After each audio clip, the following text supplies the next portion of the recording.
आज हम अपने बंगाली भाइयों को जवाब देते हैं, उन्हें बताते हैं कि भाई ये पाकिस्तान तुम्हारा है, इस पाकिस्तान का जो एटम बम है ना वो भी तुम्हारा है। बांग्लादेश बांग्लादेश আমাদের পাকিস্তানের ভাইরা স্লোগান তুলেছে বাংলাদেশ জিন্দাবাদ বাংলাদেশ জিন্দাবাদ। আমরা তুলতে চাই পাকিস্তান বাংলাদেশ ভাই ভাই, আমরা একসাথে চলতে চাই। কামরান সাইদ ওসমানী ভাই, সেলুট আপনাকে জানাই বাংলাদেশের 18 কোটি মানুষের পক্ষ থেকে, কারণ আপনি পুরো 18 কোটি মানুষের পক্ষে আপনাদের দেশের মানুষকে জাগরণের জন্য কাজ করে যাচ্ছেন। এই জন্য আপনাকে আমি সালাম জানাই, লাল সালাম জানাই আপনাকে। এবং আমি ধন্যবাদ দিই যে আপনাদের দেশের পারমাণবিক বোমা আমাদেরকে ব্যবহারের জন্য সুযোগ দেওয়ার কথা বলেছেন, এবং এটাও বলেছেন যে আপনার দেশের অস্ত্র আমাদের দেশের মানুষের জন্য দিবেন যদি কিনা আমাদের দেশের সার্বভৌমকে নিয়ে টানাটানি করা হয়। ধন্যবাদ জানাই আপনাকে। আমি বলতে চাই আমার বাংলাদেশের বঙ্গোপসাগরে যে পরিমাণ ইউরেনিয়াম আছে এটা লক্ষ লক্ষ পারমাণবিক বোমা বানাতে পারবো আমরা।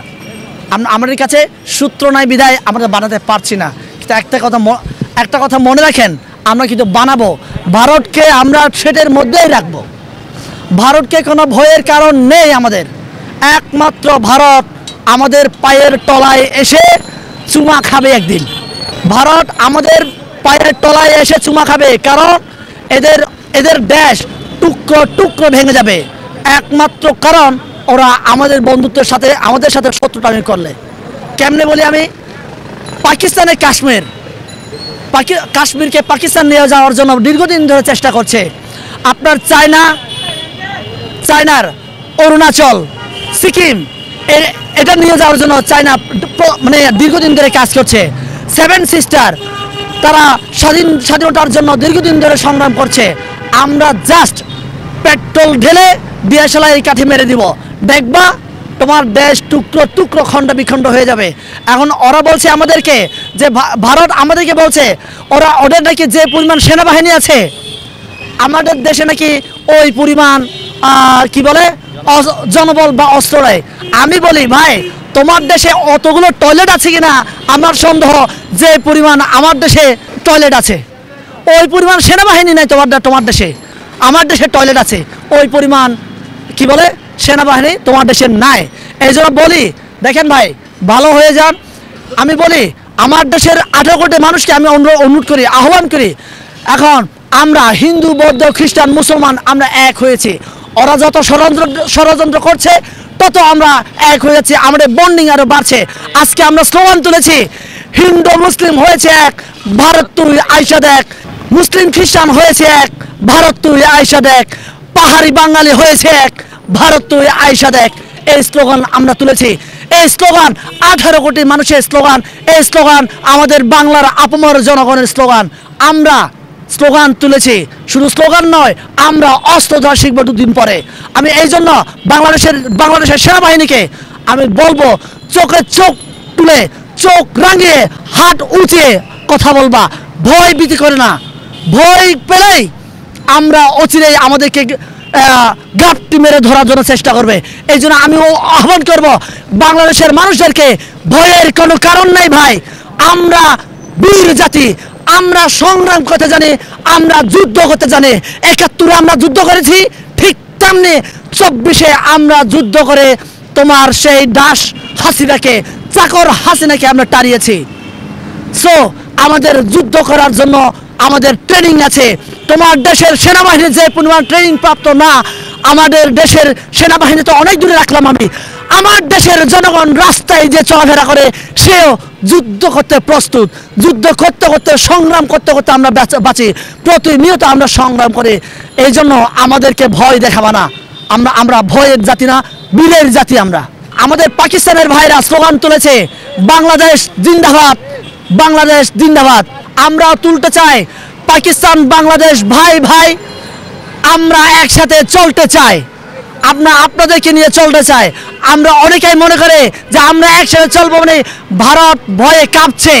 এই জন্য আমার এই কথাকে বিকৃত করে ওরা বলার চেষ্টা করছে পাকিস্তান বাংলাদেশ বর্ডার এক হয়ে যাবে। না, বর্ডার আলাদা রেখে আমাদের নিজ নিজ সার্বভৌমকে আমরা অক্ষুণ্ণ রেখে পাকিস্তানের সাথে আমরা সম্পর্ক রাখতে চাই। পাকিস্তান জিন্দাবাদ, বাংলাদেশ জিন্দাবাদ, ইনকিলাব জিন্দাবাদ। দেখেন, আপনারা আজও সাবধান হন নাই।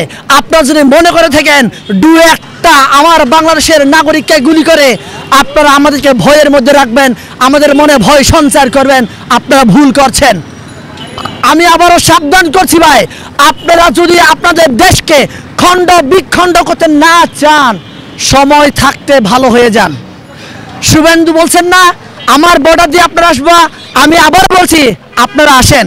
আমরা কেচি নিয়ে দাঁড়ায় আছি, কেচি দিয়ে আমরা কেটে দিব, বলে দিলাম কেচি নিয়ে কেটে দিব।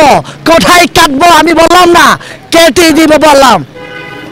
আপনারা আসেন ভাই, আমরা প্রস্তুত, আমরা দাঁড়িয়ে আছি। বৌদ্ধ খ্রিস্টান ঐক্য পরিষদ, হ্যাঁ। কিন্তু যেখান থেকে মুসলিমদের বাদ দেওয়া হয়েছে, আসলে শুধুমাত্র হিন্দু বৌদ্ধ আর খ্রিস্টান দিয়েই কি আসলে ঐক্য সম্ভব কিনা মুসলিমদের বাদ দিয়ে, এই বিষয়টাকে আপনি কিভাবে দেখছেন?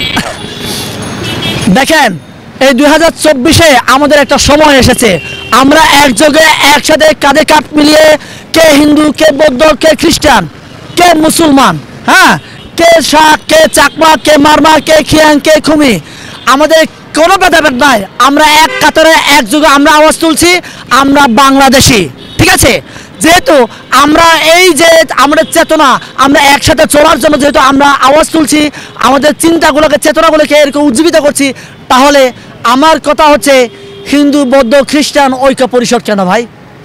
আমি চাই বৌদ্ধ হিন্দু খ্রিস্টান মুসলমানকে নিয়েও, মুসলমান সহ এই ঐক্য পরিষদ করা হোক, যাতে করে আমাদের মনে কারো মনে যাতে বলতে না পারে, কেউ যাতে বলতে না পারে ভাই তুমি আমাকে আলাদা রাখলে কেন।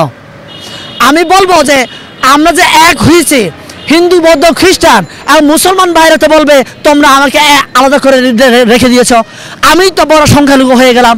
ওরা যখন এই কথাগুলো বলছে, আমরা বলার সুযোগ দিয়েছি।